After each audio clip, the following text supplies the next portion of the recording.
ఆంధ్రప్రదేశ్ రాష్ట్ర cabinet meeting సాధారణ చర్చలా మొదలై రాజకీయ వేడితో ముగిసిందా? ఎజెండా అంశాలు పూర్తి కాగానే రాష్ట్ర రాజకీయ పరిణామాలపై మంత్రులతో నేరుగా మాట్లాడిన సీఎం చంద్రబాబు ప్రతిపక్షం చేస్తున్న అసత్య ప్రచారాన్ని తిప్పికొట్టడంలో మంత్రుల స్పందన సరిగా లేదని ఆగ్రహాన్ని వ్యక్తం చేశారా? ప్రభుత్వం చేస్తున్న అభివృద్ధి సంక్షేమ కార్యక్రమాలు ప్రజల్లోకి సరిగా వెళ్లడం లేదు అన్న అసంతృప్తి వ్యక్తం చేశారా? అమాత్యులు ప్రజల్లోకి వెళ్లాలని, వారితో మమేకం అవ్వాలని మంత్రులకు స్పష్టమైన సందేశం ఇచ్చారా?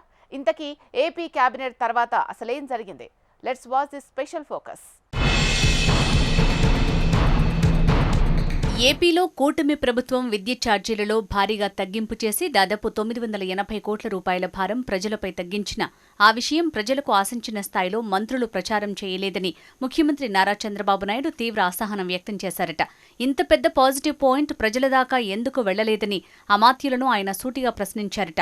ప్రతి శాఖలో జరుగుతున్న మంచి పనుల్ని, ప్రభుత్వ విధానాలను ప్రజల ముందుకు తీసుకువెళ్లటంలో కొంతమంది మంత్రులు వెనకబడ్డారని ముఖం మీదే తేల్చి చెప్పారట. ప్రచారం మాత్రమే కాదు, ప్రతిపక్షం చేస్తున్న తప్పుడు ఆరోపణలకు సమాధానం ఇవ్వటంలో కూడా మంత్రులు చురుకుగా వ్యవహరించాలనే స్పష్టమైన హితబోధ చేశారట చంద్రబాబు. ప్రత్యేకంగా ప్రతిపక్ష వైసీపీ చేస్తున్న నెగటివ్ క్యాంపెయిన్పై చంద్రబాబు ఆందోళన వ్యక్తం చేసినట్లు సమాచారం. గతంలో జగన్ ప్రభుత్వం అట్టహాసంగా ప్రారంభించి అసంపూర్తిగా వదిలేసిన మెడికల్ కాలేజీలను ఇప్పుడున్న కూటమి పీపీపీ విధానంలో పూర్తి చేయాలని నిర్ణయించిన నేపథ్యంలో దానిపైన ప్రతిపక్షం వక్ర ప్రచారం చేస్తోందని కేబినెట్ మంత్రులకు గుర్తు చేశారట ముఖ్యమంత్రి. అలాంటి అంశాలపై గట్టిగా కౌంటర్ ఇవ్వడంలో మంత్రులు సమర్థంగా వ్యవహరించాలని సీఎం సూచించారని సమాచారం. ప్రజాపక్షంలోకి వెళ్లి మీ శాఖల పనితీరు, అభివృద్ధిని ప్రచారం చేయాలని, అదే సమయంలో వైసీపీ అసత్య ఆరోపణల్ని తిప్పికొట్టాలని ఆయన హితవు పలికినట్టు చెప్తున్నారు. కేబినెట్ మీటింగ్కు ముందే సీఎం నివాసంలో ఆసక్తికరమైన బ్రేక్ఫాస్ట్ మీటింగ్ జరిగింది. టీడీపీకి చెందని కూటమి మంత్రుల్ని కలిసి నారా లోకేష్ చర్చలు జరిపారు. ప్రధానంగా నకిలీ మద్యం వ్యవహారంపై లోకేష్ ఆందోళన వ్యక్తం చేసినట్టు సమాచారం. మద్యం షాపులు దూరంగా ఉండటం వల్ల కొన్ని చోట్ల బెల్ట్ షాపులు వెలుస్తున్నాయని, అలాంటి చట్టవిరుద్ధ చర్యలపై కఠినంగా స్పందించాలనే సూచనలు ఇచ్చారట నారా లోకేష్. ఎక్కడ ఉన్నా అటువంటి బెల్ట్ షాపులను వెంటనే మూసేయండని, అది మీ కనీస బాధ్యత అని ఆయన కూటమి మంత్రులకు గుర్తు చేశారట.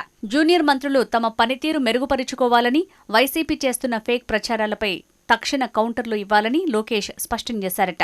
ప్రతిపక్షం అబద్ధాలతో మభ్యపెడుతోందని, మీరు నిజాలతో ధీటైన సమాధానం చెప్పాలని సూచించారట. ప్రజలతో నేరుగా మమేకం కావటమే అసలైన ప్రచారమని ఆయన హితబోధ చేశారట. కేబినెట్ తర్వాత లోకేష్ మాటల్లో కూడా తమ శాఖ స్ఫూర్తిగా నిలవాలని, ప్రతి పాజిటివ్ అంశం ప్రజల్లోకి చేరాలని ఆదేశించారట నారా లోకేష్. ఏపీలో కుల మత విభజనలకు వైసీపీ ప్రయత్నిస్తోందని లోకేష్ వద్ద పలువురు మంత్రులు ప్రస్తావించారు. చిత్తూరులో అంబేద్కర్ విగ్రహానికి నిప్పు పెట్టిన ఘటనలు వైసీపీ నేతలే ఉన్నారని, పైగా ప్రభుత్వంపై బురద జల్లే ప్రయత్నం చేశారని లోకేష్ గుర్తు చేశారు. ఇప్పుడు నకిలీ మద్యం వ్యవహారంలో కూడా ఇదే పద్ధతి పునరావృతమవుతోందని అన్నారు. ప్రతిపక్షం చేస్తున్న కుట్రలకు అప్రమత్తంగా ఉండాలని, ప్రతి విషయాన్ని ప్రజలకు వివరించాలని మంత్రులందరికీ ఒకంత సుత్తిమెత్తగా హెచ్చరిక చేశారట నారా లోకేష్.